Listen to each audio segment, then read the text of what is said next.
హెచ్చరిక, దైవజనుని హెచ్చరిక. కొరింథీయులకు రాసిన మొదటి పత్రిక 13వ అధ్యాయము 4వ వచనం దగ్గర నుండి, ప్రేమ దీర్ఘకాలము సహించును, దయ చూపించును, ప్రేమ మత్సరపడదు, ప్రేమ డంబముగా ప్రవర్తించదు, ప్రేమ ఉప్పొంగదు, అమర్యాదగా నడవదు, స్వప్రయోజనం విచారించకూడదు, త్వరగా కోప్పడదు, అపకారం మనసులో ఉంచుకొనదు, దుర్నీతి విషయమై సంతోషించక సత్యమునందు సంతోషించును, అన్నిటికీ తాళికొడును, అన్నిటినీ నమ్మును, అన్నిటినీ నిరీక్షించును, అన్నిటినీ ఓర్చును. ప్రేమ శాశ్వత కాలం ఉండును. అది యేసయ్య ప్రేమ, శాశ్వత కాలం ఉండే ప్రేమ. శాశ్వతమైన ప్రేమతో నేను నిన్ను ప్రేమించున్నాను కనుక విడువక నీ ఎడల కృప చూపిస్తున్నాను. ఇవాళ చాలామంది ప్రేమ మారిపోతుంది, కానీ యేసయ్య ప్రేమ మారలేదు. ఆయన ప్రేమ దీర్ఘకాలం సహిస్తుంది మనల్ని. నువ్వు ఎంత తిరుగుబాటు చేసినా, ఆయన ప్రేమను పొంది ఆయన ప్రేమించడం మానినా వెంటనే దేవుడిని నిన్ను విడిచిపెడతలేదు. ఆయన నిన్ను ఎలాగైనా సరే మళ్ళా మందలో చేర్చాలని, తన కౌగిల్లో చేర్చుకోవాలని. ఆ తప్పైన కుమారుడు తండ్రి విడిచిపెట్టి పోయినట్టు వెళ్ళిపోయి దేవుడికి దూరమై లోక స్నేహానికి బానిసమై లోకంలో దిగిపోతున్న పరిస్థితుల్లో కూడా నీ కొరకు ఎదురు చూసే ప్రేమ అది. నువ్వు తిరిగి వస్తావని ఆశ కలిగిన ప్రేమ అది. వచ్చినప్పుడు చేర్చుకునే ప్రేమ. మంచి తండ్రి ఆయన. ఆ ఇంట్లో సమృద్ధి ఉంది, కూలోళ్ళకు కూడా ఆహారం ఉంది. నేను ఉండను నీతోటి, నా ఆస్తి నాకు ఇచ్చాయి, నేను పోతానన్నాడు. ఏమైందిరా నీకు? ఎందుకు పోతావు? నీకేం కావాలి? బైకా, స్కూటరా, కారా, ఏం కావాలి చెప్పు? చేపల కూర వండించమంటావా? అరే అమ్మ ఉన్నట్టు కనపడలా. ఆ తండ్రి అమ్మ నాన్న కంటే ఎక్కువ ప్రేమించాడు ఆ బిడ్డల్ని. అన్నీ ఉన్నాయి కదా, ఏంటి నీ బాధ ఏంటి?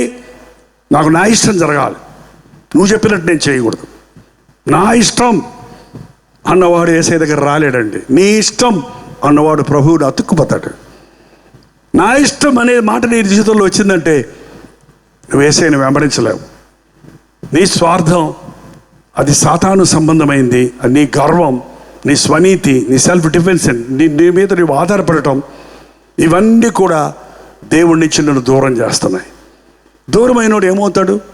దేవునికి దూరమై బాగుపడినోడిని ఎక్కడ నేను చూడలేదండి. దేవుణ్ణి విడిచిపెట్టి లోకంలో గొప్పోడు అయిపోయాను అనుకునేవాడు ఎక్కడ కనపడలేదు, ఏ దేశంలో కానీ, చరిత్రలో కానీ, ఎక్కడ కానీ. నేనే దేవుణ్ణి, నాకు అవసరం లేదు దేవుడు అన్నట్టుగా ప్రవర్తించిన వాళ్ళందరూ చివరికి నాశనం అయిపోయారండి.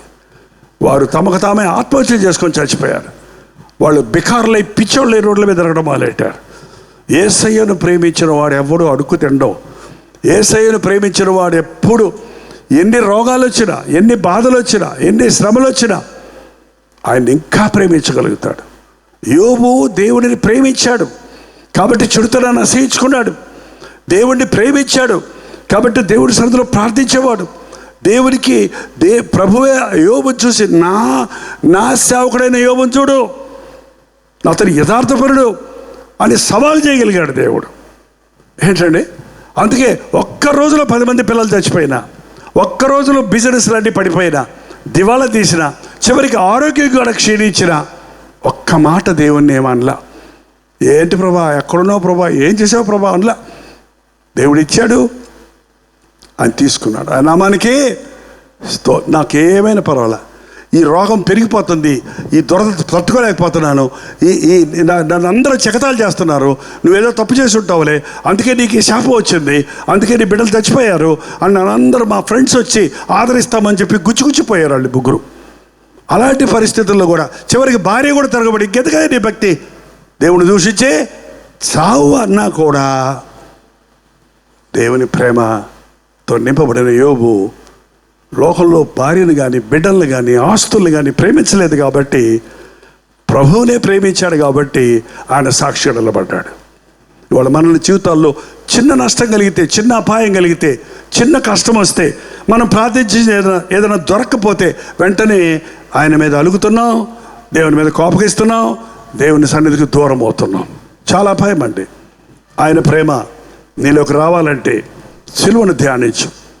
ఆయన తట్టుకున్న బాధ, ఆయన పొందిన శ్రమ ధ్యానిస్తూ ఉంటే ఆయనకి ఎన్ని రకాల పోరాటాలు, ఎంత రకమైన వ్యతిరేకాలు వచ్చినా, అంతగా హింసిస్తున్నా, అవమానపరుస్తున్నా ఆయన సిలువలో చేసిన ప్రార్థన, తండ్రి వీరేమి చేయుచున్నారో వీరెరుగను గనుక వీరిని క్షమించు. ప్రార్థన. పరిశుద్ధుడా, ప్రేమగల తండ్రి, ఎవరి హృదయంలో ఏ బాధ ఉందో, ఎవరి హృదయంలో ఎలాంటి స్థితి ఉందో నువ్వు బాగా ఎరిగిన దేవుడివయ్యా. కృంగిన వారు ఇక్కడ ఉన్నారయ్యా, లేవనెత్తయ్యా. పడిపోయిన వారు ఇక్కడ ఉన్నారయ్యా, నిలబెట్టయ్యా. రోగిగ్రస్తులు ఇక్కడ ఉన్నారయ్యా, స్వస్థపరచదేవా. అపవాది చేత పీడించబడుతున్న వారు ఉన్నారయ్యా, విడిపించేసయ్యా. ఆర్థిక ఇబ్బందుల్లో కుమిలిపోతున్న వారు ఉన్నారయ్యా, యెహోవా ఈరే అనే వాగ్దానం నెరవేర్చయ్యా. గర్భఫలాలు లేవని వేదనతో ఉన్నవారు ఉన్నారయ్యా, గర్భఫలముచ్చు యెహోవా దానము. కుమారులు యెహోవా అనుగ్రహించి స్వాస్థ్యమని చెప్పినట్లుగా మూయబడిన ప్రతి గర్భాన్ని వారి విశ్వాసమును బట్టి రాత్రి తెరిచి చక్కటి బిడ్డతో సాక్ష్యం ఇచ్చడానికి సహాయం చేయి. సమాధానం లేకుండా బతుకుతున్న భార్య భర్తలు ఇక్కడ ఉన్నారయ్యా, ఒకరినొకరు క్షమించుకున్నట్లుగా ఆ పరిశుద్ధాత్మని ద్వారా ఆ ప్రేమను మా హృదయాలలో కుమ్మరించును ఆయన. ఈ అంచెదినాల్లో మేము ఎప్పుడు సిద్ధంగా ఉండడానికి, ఈ లోకంలో కన్ను మూస్తే నీ రాజ్యంలో కళ్ళు తెరవాలని, నా మట్టుకైతే బ్రతుకుడు క్రీస్తు, చావైతే లాభం అన్న వాంఛ కలిగి ఉండడానికి సహాయం ఇచ్చేయము. లేనిచో మేమందరము నిరంతరమైన పరలోక రాజ్యములు యుగయుగములు తరతరములు నీతో కలిసి సహవాసం చేసే ఆ పరలోకపు పట్టణములో నివసించినట్లుగా ఏ ఒక్కడు నశించిపోకుండా, ఏ ఒక్కడు ఎవరిలో ఉన్నవాడు చనిపోతే నరకానికి వెళ్ళకూడదయ్యా. పాతాళపు తాళపు చెవుతులు నీకు అప్పగించాడన్నావు తండ్రి. మాకు తెలియకుండా ఒక్క ఆత్మ కూడా నరకానికి పోనివద్దయ్యా. ప్రతి ఒక్కరుడు దారి మళ్ళించి ఇరుకుదారైన యేసయ్య మార్గములో నడిచి నేనే జీవమును సత్యమును మార్గమునై ఉన్నానన్న నిన్ను వెంబడించేవారుగా ఉండటకు సహాయం ఇచ్చేయము. విత్తబడిన వాక్యం మనుషుల హృదయాల్లో క్రియ జరిగించము. నీ ఆశీర్వాదాలతో మమ్మల్ని అభిషేకించి మా స్థలాలకు పంపించమని యేసు క్రీస్తు నామములో అడుగుచున్నాను తండ్రి, ఆమేన్.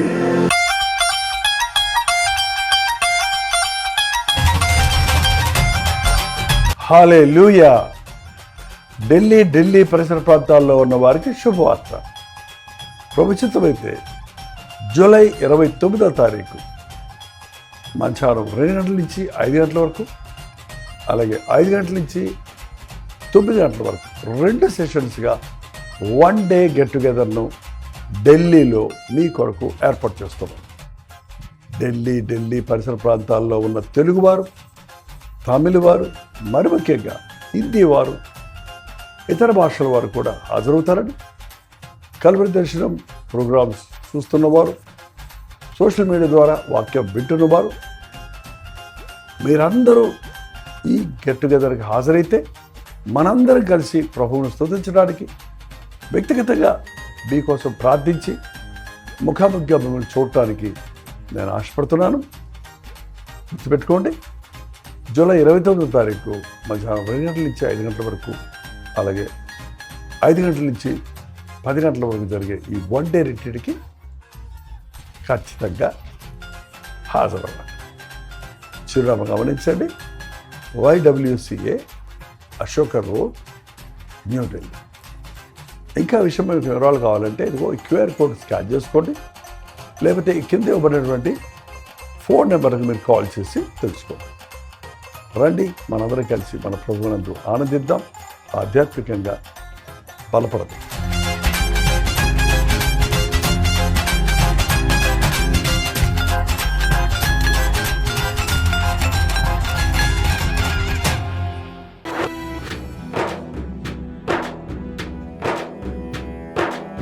నిక్కమురా లోకం చెడ్డదిరా, తక్షణమే మేలుకు సోదరా.